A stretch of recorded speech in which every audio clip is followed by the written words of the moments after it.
Funding for this program has been provided by this station and more than 260 other public television stations nationwide, and by grants from Exxon Corporation and AT&T and the Bell System companies. President Reagan rolls out the red carpet for one of America's most controversial allies, President Ferdinand Marcos of the Philippines.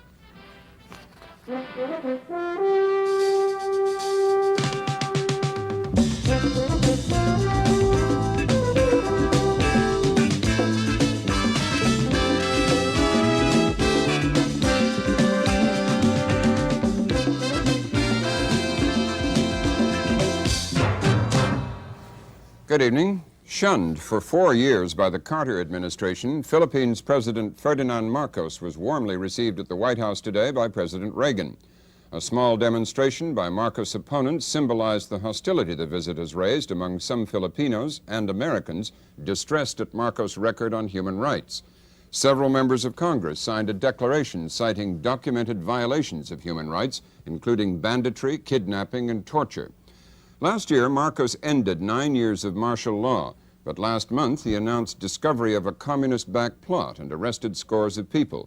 His skeptical opponents suspect the alleged plot was a device timed to impress American opinion. The president and his powerful wife Imelda are reported to have spent millions of dollars on arrangements surrounding this visit to enhance his image at home and in this country. Tonight, the politics behind the Marcos visit and his relations with the United States. Jim? Robin, the Philippines and the United States are bound together politically and economically, but no ties are stronger than those of the military. This has been especially so since the end of World War II, when Philippine guerrillas and U.S. forces defeated the Japanese, revenging Japanese victory there early in the war, particularly on the islands of Bataan and Corregidor. Since then, the U.S. has maintained major Air Force and naval bases in the islands, which are considered vital to U.S. forces in Southeast Asia. While some leftist political groups in the Philippines want those bases closed, President Marcos is committed to their continuance, although he reportedly wants more than the $100 million a year in aid his country now gets from the U.S. in exchange for the bases. A White House official said today an increase in this so-called rent might be in the cards. President Reagan, in his welcoming remarks this morning, clearly had those bases on his mind, when after first praising President Marcos as a respected voice for reason and moderation in international forums, he turned to the military connection. Our security relationship is an essential element in maintaining peace in the region and is so recognized. This relationship, one of several we have in the Western Pacific, threatens no one but contributes to the shield behind which the whole region can develop socially and economically. Mr. President, under your leadership, the Philippines stands as a recognized force for peace and security in Southeast Asia through its bilateral efforts and through its role in ASEAN, which is the focus of our regional policies in Southeast Asia. Mr. President, Mrs. Marcos, the United States deeply values its close friendship and alliance with the Philippines. We seek to use this visit to further strengthen our ties with your country. One of the symbols of opposition to Marcos in this country is former Liberal Party Senator and presidential candidate Benigno Aquino, who spent 7.5 years in solitary confinement in a Philippines prison. He was released after suffering a heart attack in 1980. After medical treatment in the United States, he took a post at Harvard and is now a fellow at the MIT Center for International Studies. Mr. Aquino, President Reagan said, talking to reporters today, that he thought Marcos had made great progress on human rights. What is your view of that? I do not know where the American president got these facts or his impression.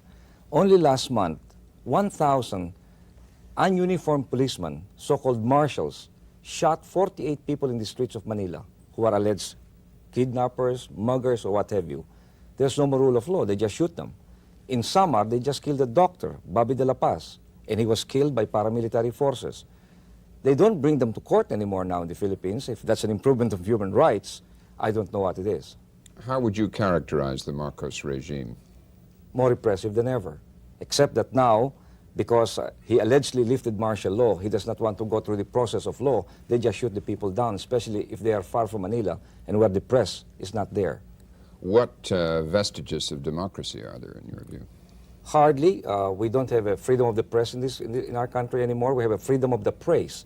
If you praise Marcos, it's okay. If you attack him, you either get fired if you're a journalist, or you get blacklisted.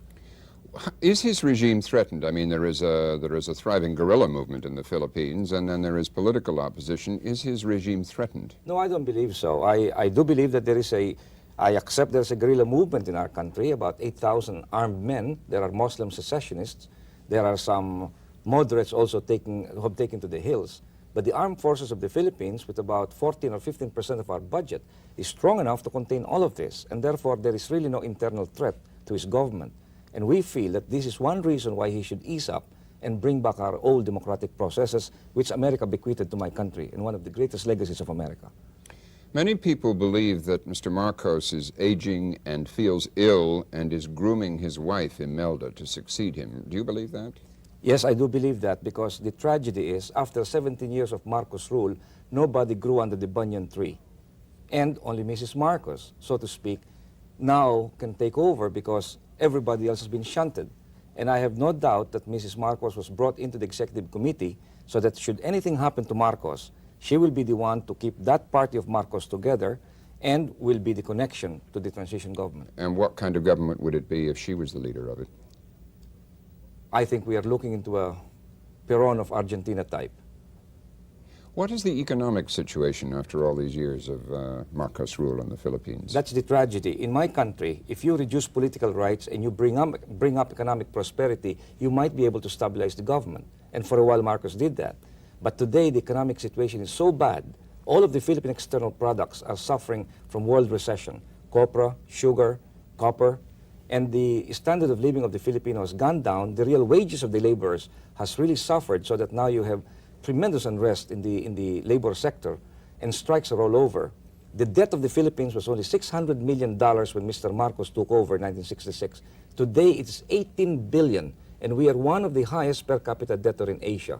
And the economic mismanagement, compounded by tremendous corruption of the cronies of Mr. Marcos and his family, has caused this economic crisis. Briefly, what do you think Mr. Marcos hopes to gain by this visit? Well, foreign investment has stopped practically. The international financing agencies, the international bankers are very wary about the situation, considering that you have Argentina and Mexico and Poland. And therefore, hopefully, if President Reagan will give him a pat on the back and will endorse him and say that America is behind him, he may be able to abate or placate the anxiety of international businessmen, especially Americans. I think that's what Mr. Marcos wants from Mr. Reagan, an endorsement so that banks will continue lending him and the international investors will go to the Philippines. Well, thank you. Jim? The Philippine government declined to send a representative tonight. Instead, we have A. James Gregor, professor of political science at the University of California at Berkeley, an expert on Asian affairs. He has visited the Philippines several times in the last several years and recently organized a conference on U.S.-Philippine relations. Professor Gregor, how would you characterize the way Marcos rules the Philippines? Well, I think the best characterization is the characterization that they employ. That is, the regime is an authoritarian regime. Clearly so. It recognizes that its character derogates in terms of human rights, those human rights that we identify as essential to the development of a participatory democracy in the Anglo-American sense. The difficulties I see with the Marcos regime are the difficulties that almost all of us see. They themselves are sharply critical of the regime. They have not built institutions that appear to be viable, sufficiently viable to ensure the stability and continuity of government in the Philippines. They are working very assiduously at it. I think a great many problems that characterize the Philippine government at this time are problems that are endemic to the Philippines and not exclusive of the Philippines. If you look at Asia, I think of all the countries in Asia, Japan is the only one that has developed effective democratic institutions. Almost all are characterized by emergency regimes of one or another sort. Fitfully moving to martial law or special legislation. Do you agree with Senator Aquino that the regime is more repressive than ever? Here again, it's a question of quantification. I'm not sure how we quantify that. I have seen the most recent figures. The most recent figures indicate that there are widespread derogations, widespread by our assessment. What is your definition of a derogation? A derogation of what we would consider to be universally recognized human rights. That is the right of free expression, of association, the right of mobility, the right to organize politically. And he's suggesting the police are killing people. There are clearly instances of that. We have well-documented instances of that, and I think the Philippine government itself has acknowledged that these cases have occurred. To my knowledge, they have, in fact, prosecuted some of the Philippine constabulary for such acts. The issue really is, are these derogations increasing or decreasing? And it's very difficult, really, to make that kind of a judgment, simply because most of the statistics are unreliable. What do you think President Marcos is trying to gain from this visit? You agree? You heard what the senator says. What is your I view? think certainly in part this will enhance domestic credibility in the domestic scene. And I think that's surely part of the reason for the visit. It's part of the reason for any state visit. I think he also is concerned with the basing arrangements. I think the Philippine government is prepared to negotiate on the rental agreements of the Philippines, which means that we're going to have to pay a much higher price for those essential bases, which is, I suppose, within the ethos of the business community, a perfectly appropriate device. I think that they also wish to establish a connection with the American government after 4 or 5 years of considerable stress and strain with the Carter administration's emphasis specifically on human rights. I think the human rights issue is a critical one, and I think the Marcos regime is concerned about it. And the difficulty, I think, largely is it's not a question of decision on the part of the government to either enhance or reduce human rights. The problems of the Philippines are problems characteristic of developing countries, particularly in the Asian context. Finally, let me ask you what your view on the succession. Do you think that Mrs. Marcos is being groomed to be the new president? There's a great deal of evidence that suggests that, particularly the role she plays in the current regime. I think that if an effort is made to afford her that access, she would have to combine with another and broader support base, probably the military. And I think, should that eventuality occur, there would be a condominium, so to speak, of the military and the bureaucracy, the technocrats. And that may provide a transition regime for normalization. That is, the Filipinos are emphatic about this regime as a transitional one to some ultimate goal, which is democratic in character. But for the record, we should say that both President and Mrs. Marcos have denied that that is their intent. But, Robin? Yes, Mr. Aquino, do you agree that the problems of the Philippines concerning democratic institutions are really shared by most Asian countries, except perhaps Japan? No, I disagree there. I agree with the professor that if you compare us with the other Asian countries, we're not that bad. But you should not compare us with the Asian countries. You should compare us with the United States. We were colonized by America in 1900, and we were given American institutions. We have had elections every 2 years. We have a constitution patterned after America. Before Mr. Marcos, we elected and kicked out of office peacefully through the ballot 4 or 5 presidents. Therefore, we should not be compared to Indonesia or Malaysia that has no democratic tradition. Now, with that tradition gone, which is the greatest legacy of America to us, we say we should get that back. That's the minimum. We should get back the Constitution, the Bill of Rights that were guaranteed. But I agree with the professor. What's your comment on that, Professor Gregor, that shouldn't be compared with other Asian countries but with the United States? I think that's a very serious mistake. The fact that one has a political culture shared with the United States does not provide the necessary conditions for democratic institutions. Democratic institutions require a substrata of economic development, broad-based education. Most countries that go through the process of very rapid economic development suffer strains and stresses that advanced industrial countries like ourselves simply do not experience.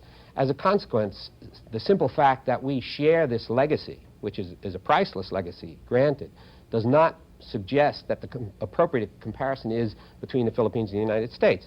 The appropriate comparison is with developing countries, particularly those countries in the regional area. And if one focuses on that, one realizes that the Philippine record, comparatively speaking, is not that lacking in luster. Which way you look at it obviously would affect the way the United States regards what goes on in the Philippines and the appropriateness of its warm embrace. What is your comment in that light? Well, the only comment I can say to Professor Gregor is that America's failed in its tutelage. And I say America did not fail. I think The democratic roots are very deep in the Philippines. We have fought with America against the Japanese because we believe in democracy. We're fighting the communists because we believe in democracy. Vietnam does not have any democratic tradition. Indonesia doesn't have a democratic tradition. We are the only Asian country for 70 years that had that democratic tradition.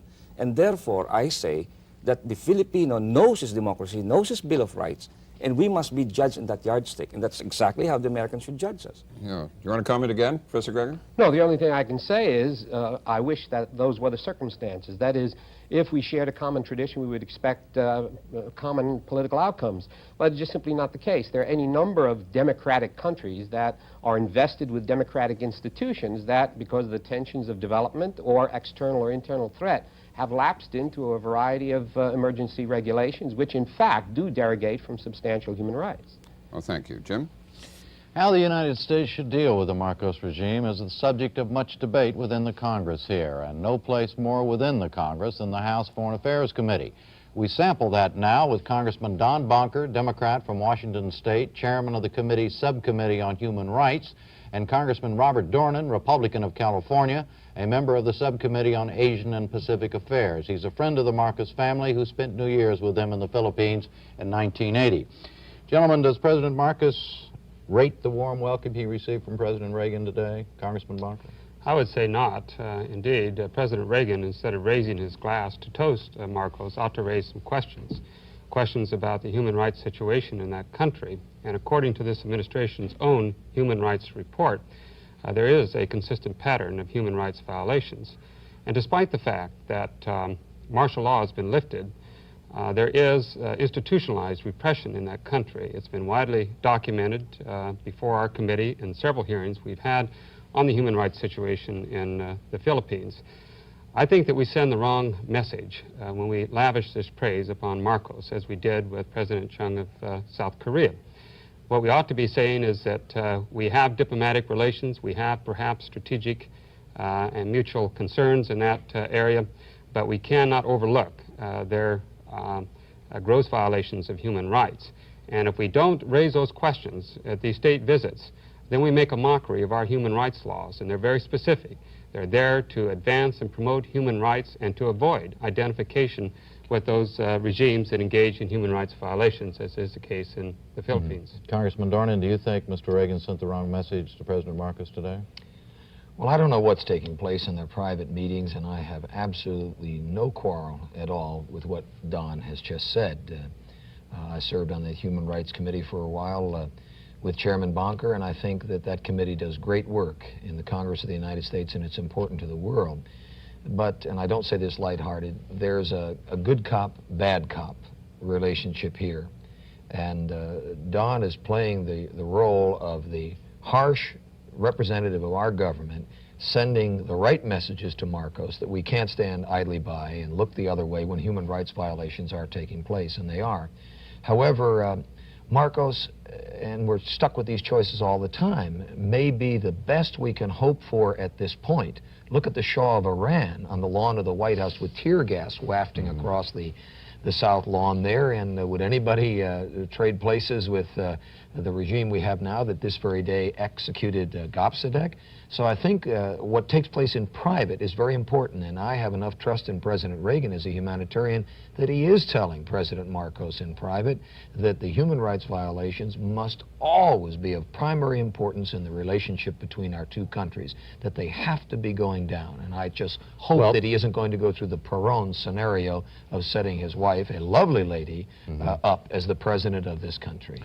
Only thing I saw was a wire story today which quoted a White House spokesman on the record as saying that the presidents did not discuss human rights today in their private conversation. Does that bother you, Congressman Bonker? Well, I think the issues ought to be raised because they're an integral part of U.S. foreign policy. And if the executive branch ignores these policies, then I don't think we're being very consistent with what we attempt to achieve. I don't mind if these matters are discussed in private. I think we can advance the cause of human rights in private deliberations with foreign dignitaries. But if they're ignored altogether, then President Marcos and his party will return to the Philippines and feel like as though we don't attach much importance. We're not willing to lay down the line with respect to human rights violations. Well, let me ask you this, Congressman Dornan. You, as I said in the introduction, you've been back and forth to the Philippines many times. You know the Marcos very well. Are they, what is their reading of how strong the U.S. policy is toward their human rights problem? Well, as the professor says, when a country which appears American in its respect for democracy and has some of the same titles and institutions and uses our Constitution, for Pete's sake, Ho Chi Minh used the American Constitution as a model, and look what that country's fallen into. It is deceiving, because here is a country of 48.5 million people, more than 50% of them under 24 years of age, and they've doubled in size since my first visit there in the early 60s, and yet economically they're falling apart with a worldwide recession. If it had anything but an authoritarian government, you would wonder why. And this is a dangerous world, getting every bit more dangerous with each passing year, and our choices are just tough. What we have to do is, through our association with Marcos, try to keep him heading in the right direction in this area of human rights. But my question is, are we in fact doing that as a matter of U.S. policy, do you think? Well, as a congressman, not a member of the administration, I don't want to cop out. It's just I have my faith in the administration. I think I know what they're doing, and I think the private policy works better than Jimmy Carter, whose heart was in the right place, with a public policy which drives governments away from us, and the result always is a more harsh administration there. Well, let me be very specific then. When your conversations with the Marcos family, with President and Mrs. Marcos, or officials of the Philippines, many of them that you must know, have you ever said to them, hey, look, friends, if you want to continue to have this thing going well with the United States, you better clean up the human rights aspect of your government? Absolutely. That New Year's that you mentioned, I was there with a delegation of 10 congressmen. We had to fly over Taiwan, where we were supposed to spend New Year's because of the cutoff of relations there, and sort of popped in on them by surprise. All 10 of us expressed over and over to many people in the government who were World War II bona fide heroes. One of them was played by Anthony Quinn in the film Back to Bataan. These were people that had this warm relationship and feeling with the United States, and we emphasize human rights. They all agreed with this. But when we talk about a Muslim problem here, most people do a double take at your screen and say, I thought this was sort of a Spanish-Latin country with a Malay background. Where did the Muslim thing come from? Well, it's the tip of the golden scimitar. It's the extent of Mohammed's furthest reach. And the Moro uprisings there gave birth to the Army Colt 45, so we could knock people down. The fanaticism was so severe. But to Congressman Bonker, finally, you just don't think the United States, and particularly what President Reagan did today, is sending the right message, correct? Well, obviously he is not, and if he fails to send that message, then it's up to us in the Congress to send our own message, and we're being compatible with our foreign policy in which we require of governments that they adhere to internationally recognized human rights. That clearly is not the case in the Philippines. They're not doing that now, in your opinion? According to my opinion, but also to the human rights reports which have been submitted by this administration. I agree with that. It's a positive role his committee plays to keep them in this vice where they know that there's concern in the country. Thank you. Robin? Mr. Aquino, did the Carter policy towards Marcos do any good? Presumably that was a good part of the time that you were imprisoned. Yes, sir. All I can tell you is that when Carter initiated his policy in 1976-77, all of a sudden Mr. Marcos opened the jails and 6,000 people were released. Only about 600 of us remained. And I would like to believe that I am here in America right now in spite of a death sentence because of the Carter policy. I think I got out on the human rights, and Mr. Marcos wanted to improve his track record with Congress when 114 congressmen wrote him that he must improve, and therefore that pressure really worked. Professor Gregor, do you believe the Carter policy did any good in the Philippines as regards human rights? It's very doubtful. Again, it's a question of the numbers of people involved, but quite clearly I would like to append this kind of a comment. I've worked with a great many of our representatives in various Asian countries. I don't think that there are representatives of any country that are more sensitive to the human rights issue than our representatives, people in the embassies and consulates throughout Asia. In the Philippines, I know that there's been a systematic review of any complaints that come to the attention of our officials there. Whether there has been a reduction or an increment of these kinds of violations of human rights is extremely difficult to say. The overall record of the Carter administration vis-a-vis human rights is deplorable. That is, the net result has been, by and large, nil. I would suggest that a policy of strong government intervention essentially private exhortations and efforts to reduce these violations through the private media, and allowing the non-governmental agencies like Amnesty International to keep up their pressure is probably the best combination. The United States must have relations with countries that have deplorable human rights records. Well, let's pursue that must-have relations. Congressman Bonker, is this country being held hostage by its need for those bases in the Philippines? I really don't feel that we're being held hostage. I think we have to identify certain national imperatives that go into the formulation of our foreign policy, of which strategic interest is one and human rights is another. Are those bases as crucial in your mind and your fellow congressmen as they have been in the past? I think they're still crucial. I would support a U.S. presence in the Philippines. I think that's all the more reason why we ought to press Marcos to clean up his domestic act so that we do have compatible interests there. Robin, they're so crucial that I ask any American listening to your show to take a globe, look at South Korea, our base at Osan, and then trace with their finger the whole Asian landmass, pass through Taiwan, imagine that Subic Bay and Clark are gone in the Philippines, and until you come all the way around India to Diego Garcia, a bird rock 2,000 miles from the Middle East, you don't find another American military installation. How do you, Congressman Dornan, how do you reply to former Senator Aquino, who said that he, from his personal point of view, and thousands of others, the Carter policy really had some results there? Well, I would take some disagreement with the professor, although there are areas of the world where the results were counterproductive, like Iran, where it's turned into an absolute basket case nightmare with horrible human rights violations. There have been many cases where the pressure, even though Carter, I thought, was doing it wrongly, the pressure had a net positive result. And there sits a senator and a fine gentleman from the Philippines who may be a free man because of it.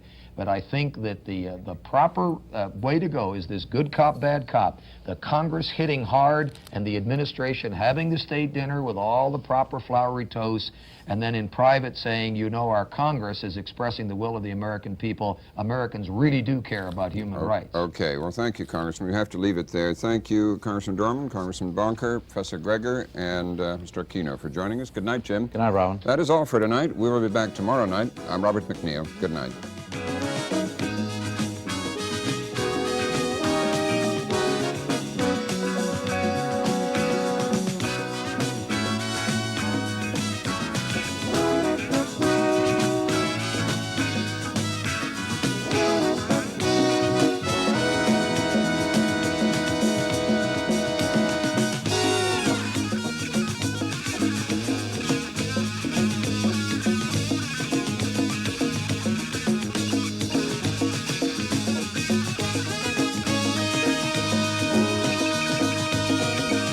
For a transcript, send $2 to the MacNeil Lehrer Report, Box 345, New York, New York, 10101. The MacNeil Lehrer Report was produced by WNET and WETA. They are solely responsible for its content. Funding for this program has been provided by this station and other public television stations, and by grants from Exxon Corporation and AT&T and the Bell System Company.